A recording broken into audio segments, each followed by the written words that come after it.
दावत, इसका क्या मफहूम है? चुनांचे अगर कोई शख्स किसी को दावत दे और मुख्तलिफ़ किस्म के खानों का दस्तरखान उसके सामने बिछा दे तो ये इबाहत और ज़ियाफ़त कहलाता है शरीयत की निगाह में, तमलीक नहीं कहलाएगा।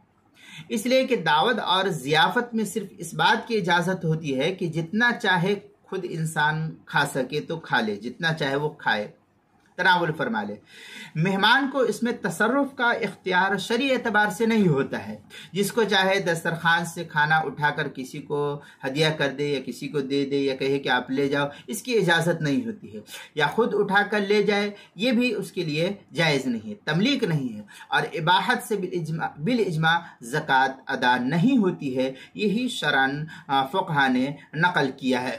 हाँ, अगर खाना पकाकर किसी मुस्तहिक़ ज़कात आदमी को उस खाने को दे दिया गया है और उसको इख्तियार हो कि वो उस खाने को घर ले जाए, जिसको चाहे खिलाए, तो ये सूरत तमलीक है, इससे ज़कात अदा हो जाएगी। पहली सूरत जो थी ज़कात की ना अदायगी की, वहाँ बैठ करके खिलाना अपने घरों के अंदर, तो इसमें चूँकि तमलीक नहीं पाई गई।